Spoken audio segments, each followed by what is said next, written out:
Hello friends, welcome to the YouTube channel study record. Friends, आज हम discuss करने वाले 17 दिसंबर 2018 के करंट अफेयर्स के ऊपर। फ्रेंड्स, हम लोग करंट अफेयर्स पर इसलिए डिस्कस कर रहे हैं क्योंकि हमारे एग्जाम पॉइंट ऑफ व्यू से जो करंट अफेयर्स का वेटेज है वो 10 से 15 क्वेश्चन हर एग्जाम की शिफ्ट में करंट अफेयर्स से पूछे ही जाते हैं। और अब जो हमारे करंट अफेयर्स का वेटेज हो गया है एग्जाम पॉइंट ऑफ व्यू से वो बहुत ही ज़्यादा बढ़ गया है, इसलिए फ्रेंड्स हम डेली करंट अफेयर्स पर डिस्कस कर रहे हैं। फ्रेंड्स, अगर आपने पहली बार इस चैनल पर विजिट किया और चैनल को आपने सब्सक्राइब नहीं किया है तो चैनल को आप सब्सक्राइब जरूर कर लीजिए और इस तरीके के बेल आइकन को जरूर प्रेस कर लें, जिससे मैं जो भी वीडियो अपलोड करूंगा तो उसका नोटिफिकेशन आप तक पहुंच जाएगा। और फ्रेंड्स, मैंने डिस्क्रिप्शन में टेलीग्राम ग्रुप की लिंक दे दी है, आप टेलीग्राम ग्रुप पर ज्वाइन हो जाइए, वहाँ पर आपको सारी PDF एक साथ अवेलेबल मिल जाएगी। चलिए फ्रेंड्स, स्टार्ट करते हैं हमारा आज का सेशन। आज का सेशन हम डिस्कस करने वाले 17 दिसंबर 2018 के करंट अफेयर्स के ऊपर।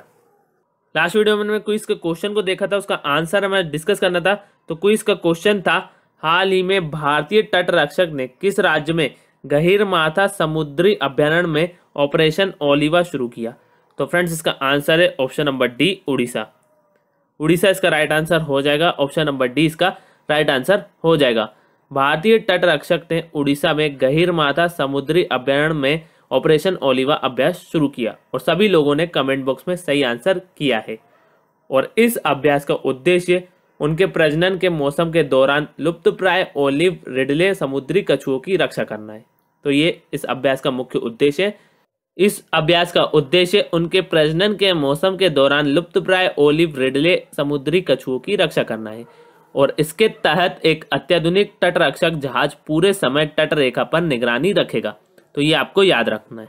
अब इसका आंसर उड़ीसा है। तो उड़ीसा से रिलेटेड जो भी रिसेंटली करंट अफेयर्स रहे वो हम एक बार देख लेते हैं। उड़ीसा में सौर जल निधि योजना शुरू की गई, तो ये हमने डिस्कस किया था। नेक्स्ट है, उड़ीसा के मुख्यमंत्री नवीन पटनायक ने प्रारंभिक चेतावनी प्रसार प्रणाली और जन संदेश प्रणाली शुरू की, तो ये आपको याद रखना है। नेक्स्ट है, उड़ीसा सरकार ने एक नई जैव प्रौद्योगिकी नीति 2018 की घोषणा की है, तो ये भी आपको याद रखना है। नेक्स्ट है, उड़ीसा राज्य की विधानसभा ने सर्वसम्मति से विधानसभा और संसद में महिलाओं के लिए 33% आरक्षण के लिए एक प्रस्ताव पारित किया है, तो ये भी आपको याद रखना है। नेक्स्ट है, उड़ीसा के मुख्यमंत्री ने people's empowerment enabling transparency and एक अकाउंटेबिलिटी कार्यक्रम शुरू किया, तो ये भी आपको याद रखना है। नेक्स्ट है, भारतीय तटरक्षक ने उड़ीसा में गहीरमाथा समुद्री अभ्यारण्य में ऑपरेशन ओलिवा शुरू किया। फ्रेंड्स, ये मैंने अपडेट कर दिया है, इसी पे हमने आज का क्विज का डिस्कस किया है, तो फ्रेंड्स मैंने इसको अपडेट कर दिया है। फ्रेंड्स, अगर आपको ये वीडियो अच्छा लगता है तो एक लाइक जरूर करें, शेयर करें अपने फ्रेंड्स के साथ। अब फ्रेंड्स, हम उड़ीसा के इंपॉर्टेंट पॉइंट देख लेते हैं। उड़ीसा की जो कैपिटल है वो है भुवनेश्वर। उड़ीसा के जो CM है वो है नवीन पटनायक और उड़ीसा के जो गवर्नर है वो है गणेशी लाल। और कोणार्क सन टेम्पल कहाँ स्थित है? तो वो उड़ीसा में स्थित है। तो इतने पॉइंट आपको उड़ीसा से याद रखना है। नेक्स्ट पॉइंट है, हाल ही में केंद्रीय रेल मंत्री पीयूष गोयल ने कहाँ भारत का पहला रेलवे विश्वविद्यालय देश के लिए समर्पित किया? तो फ्रेंड्स, इसका आंसर है option number C, Vadodara. Vadodara इसका राइट आंसर हो जाएगा। ऑप्शन नंबर सी इसका राइट आंसर हो जाएगा। केंद्रीय रेल मंत्री पीयूष गोयल ने वडोदरा में भारत का पहला रेलवे विश्वविद्यालय राष्ट्रीय रेल और परिवहन संस्थान देश के लिए समर्पित किया, तो ये आप नोट कर लीजिए, राष्ट्रीय रेल और परिवहन संस्थान देश के लिए समर्पित किया। एक बार और मैं बता देता हूँ, केंद्रीय रेल मंत्री पीयूष गोयल ने वडोदरा में भारत का पहला रेलवे विश्वविद्यालय राष्ट्रीय रेल और परिवहन संस्थान देश के लिए समर्पित किया। रूस और चीन के बाद ये दुनिया का तीसरा ऐसा विश्वविद्यालय है, तो ये आपको याद रखना है।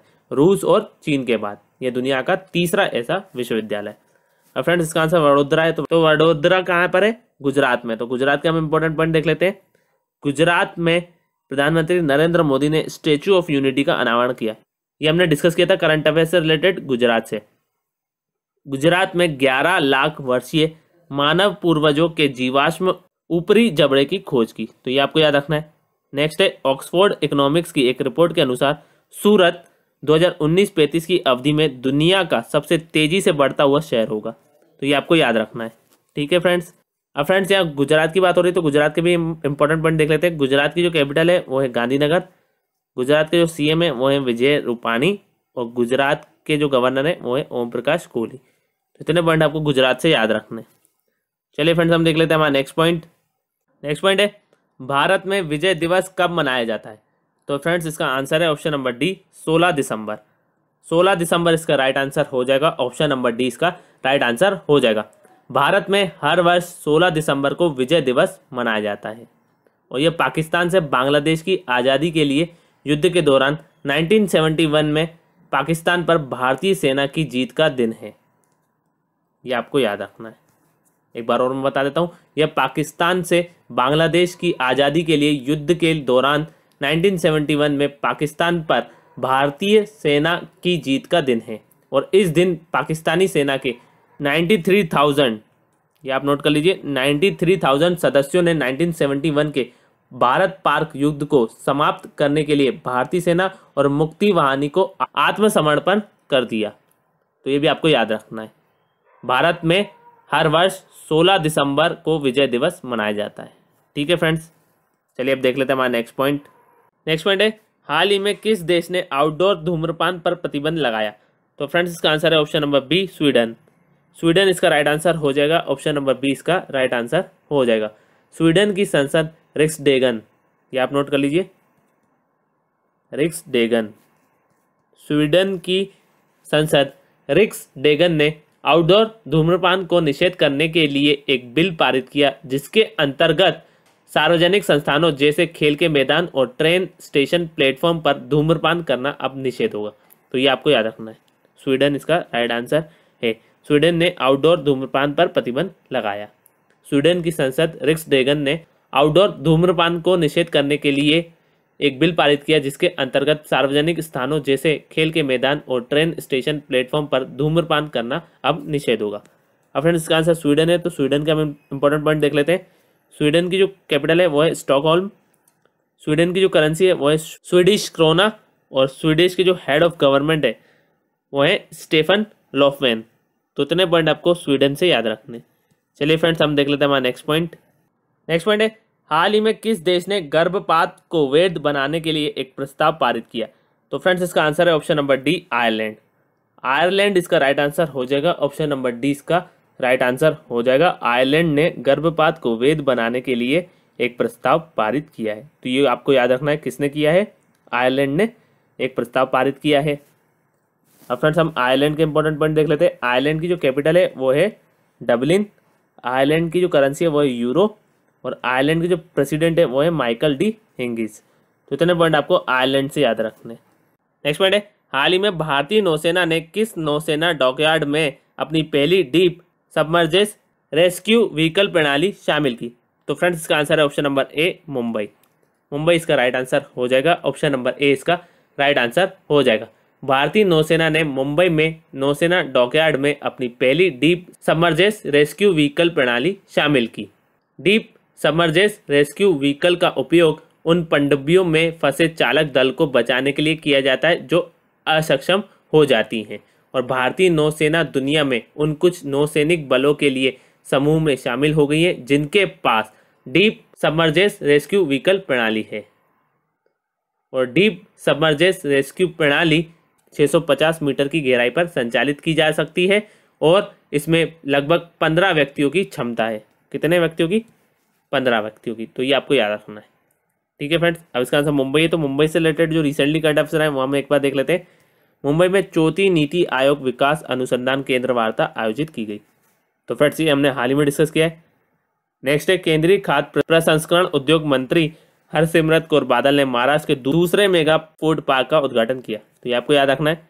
नेक्स्ट है, खेलो इंडिया यूथ गेम्स का दूसरा संस्करण पुणे में आयोजित किया गया है। तो ये आपको याद रखना है।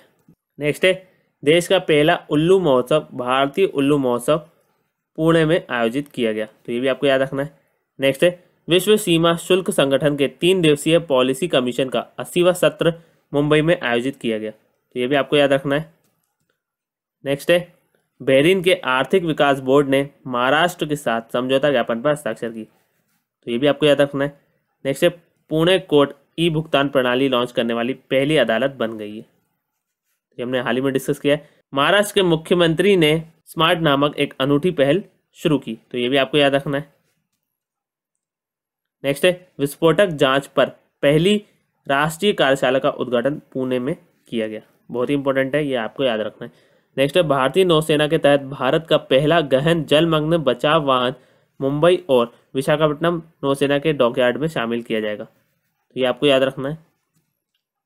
नेक्स्ट है महाराष्ट्र के इंपॉर्टेंट पॉइंट, महाराष्ट्र की जो कैपिटल है वो है मुंबई, महाराष्ट्र के जो सीएम है वो है देवेंद्र फडणवीस और महाराष्ट्र के जो गवर्नर है वो है सी विद्यासागर राव। तो इतने पॉइंट आपको महाराष्ट्र से याद रखने। चलिए फ्रेंड्स हम देख लेते हैं हमारा नेक्स्ट पॉइंट है हाल ही में किसे राष्ट्रीय अपराध रिकॉर्ड ब्यूरो के निदेशक के रूप में नियुक्त किया गया है। तो फ्रेंड्स इसका आंसर है ऑप्शन नंबर सी रामफल पवार। रामफल पवार इसका राइट आंसर हो जाएगा, ऑप्शन नंबर सी इसका राइट आंसर हो जाएगा।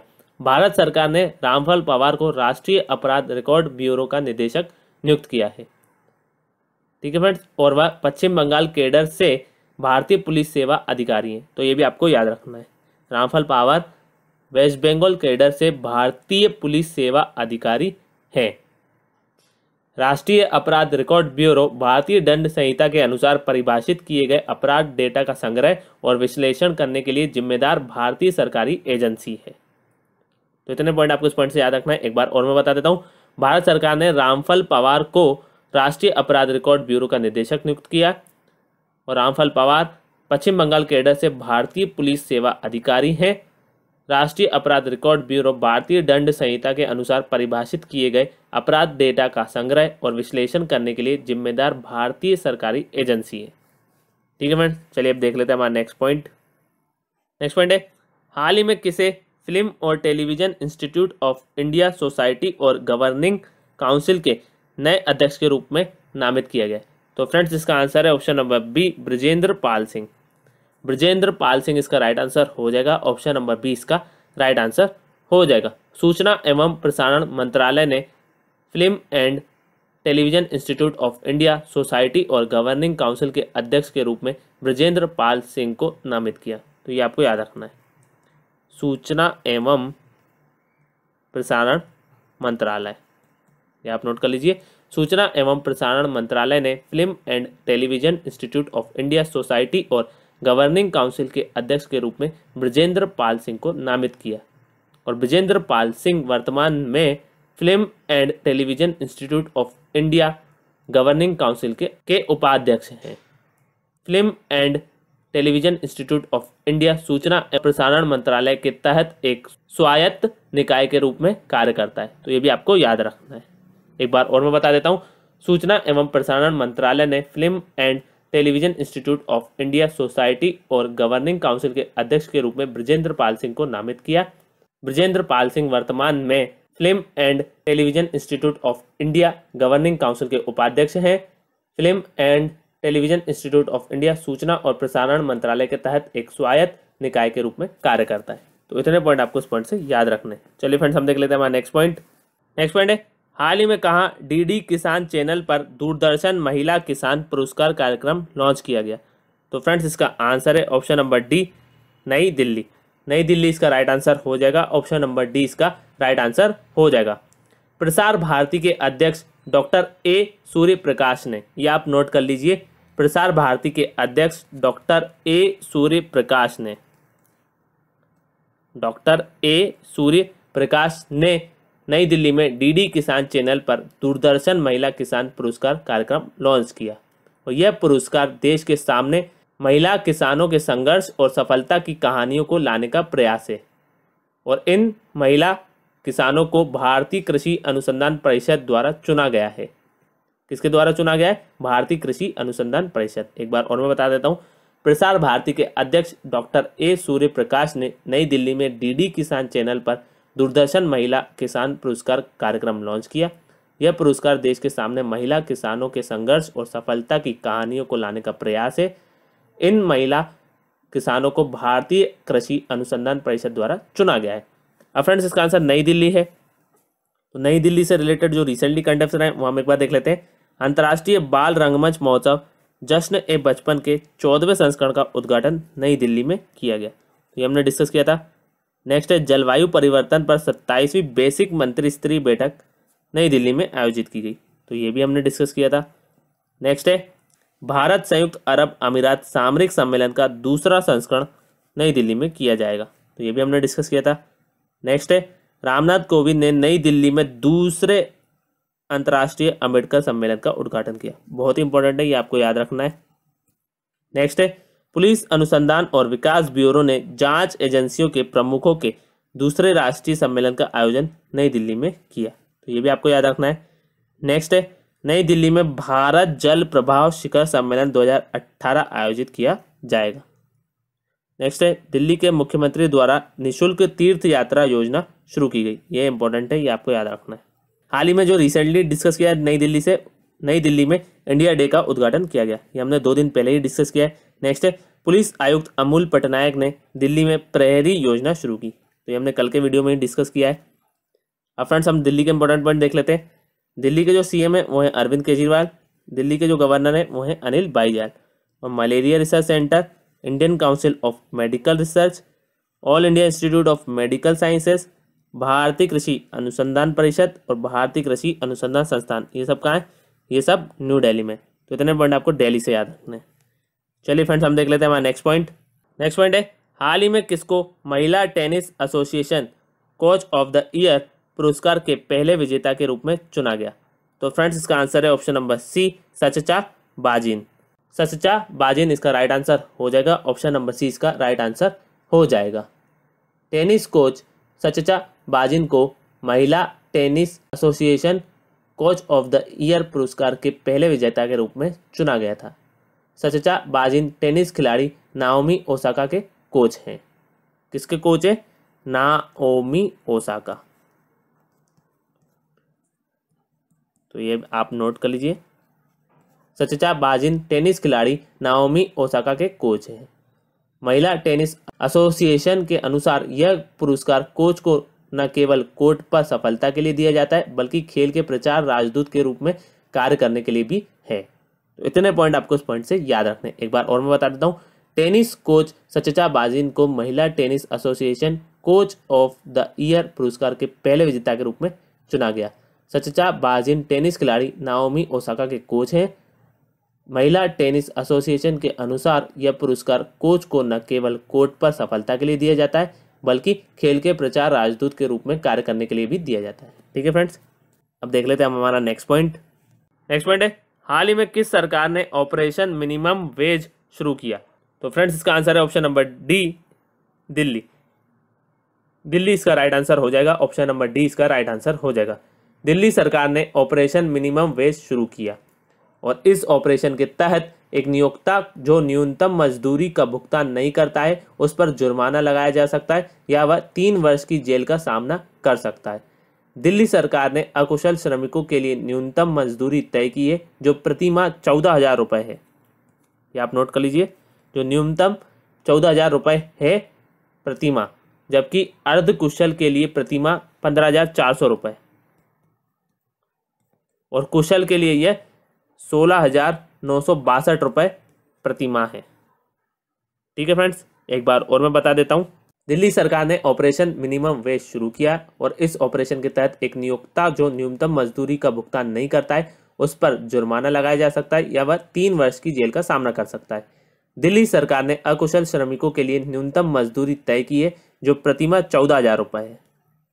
14,000 रुपये तय की है अकुशल श्रमिकों के लिए और अर्धकुशल के लिए प्रतिमाह 15,400 रुपये प्रतिमाह और कुशल के लिए 16,962 रुपये प्रतिमाह है। ठीक है फ्रेंड्स, अब इसका आंसर दिल्ली है। तो दिल्ली से रिलेटेड जो रिसेंटली करंट अफेयर्स रहे हैं वो हम देख लेते हैं। कुछ करंट अफेयर्स हमने दिल्ली के ऊपर देख चुके हैं प्रीवियस क्वेश्चन में, अब हम और देख लेते हैं। नई दिल्ली में urban cafe river for habitat नीति वार्ता का आयोजन किया गया। नेक्स्ट है, आईपी नीति पर द्विपक्षीय रणनीतिक सहयोग को गहरा बनाने के लिए नई दिल्ली में बौद्धिक संपदा आईपी पर पहली भारत यूएस वार्ता शुरू हुई। तो ये भी आपको याद रखना है। नेक्स्ट है, नई दिल्ली में वित्तीय स्थिरता एवं विकास परिषद की एक बैठक आयोजित की गई। ये भी हमने डिस्कस किया था। नेक्स्ट है, Indira Gandhi national centre for the arts नई दिल्ली में भारतीय महिला राष्ट्रीय जैविक उत्सव के 5वें संस्करण का उद्घाटन किया गया। ये भी हमने डिस्कस किया है लास्ट मंथ में। नेक्स्ट है, नई दिल्ली में आदि महोत्सव आयोजित किया जा रहा है। तो ये आपको याद हो गया होगा, हमने बहुत बार डिस्कस कर चुके हैं। नेक्स्ट है, भारत किर्गिज अंतर सरकारी आयोग का 9वां सत्र नई दिल्ली में शुरू किया गया। तो ये भी आपको याद रखना है। नेक्स्ट है, नई दिल्ली में इंस्टीट्यूशन इनोवेशन काउंसिल कार्यक्रम शुरू किया गया। तो ये भी आपको याद रखना है। हम दिल्ली के इंपॉर्टेंट पॉइंट देख लेते हैं। दिल्ली के जो सीएम है वो है अरविंद केजरीवाल, दिल्ली के जो गवर्नर है वो है अनिल बाईजाल और malaria research centre Indian council of medical research, all India institute of medical sciences, भारतीय कृषि अनुसंधान परिषद और भारतीय कृषि अनुसंधान संस्थान। सब कहाँ है? ये सब न्यू दिल्ली में। आज का जो क्विज का क्वेश्चन है वो है, हाल ही में मानव रहित हवाई वाहनों के निर्माण के लिए भारत की पहली निजी क्षेत्र इकाई कहाँ खोली गई है? तो फ्रेंड्स इसका आंसर आप मुझे कमेंट बॉक्स में कमेंट करके बताएंगे। नेक्स्ट वीडियो में हम इस क्विज के आंसर को डिस्कस करेंगे। आई होप फ्रेंड्स आप सभी को ये वीडियो पसंद आया होगा। अगर फ्रेंड्स आपको ये वीडियो पसंद आया तो लाइक ज़रूर करें, शेयर करें अपने फ्रेंड्स के साथ, और स्टडी से रिलेटेड कोई भी व्हाट्सअप ग्रुप हो तो उस ग्रुप में इस वीडियो को जरूर शेयर कर दीजिए। और फ्रेंड्स अगर आपने चैनल को अभी तक सब्सक्राइब नहीं किया तो चैनल को आप सब्सक्राइब जरूर कर लीजिए और बेल आइकन को जरूर प्रेस कर लें, जिससे मैं जो भी वीडियो अपलोड करूँगा तो उसका नोटिफिकेशन आप तक पहुँच जाएगा। Thank you friends for watching. Have a nice day. Thank you.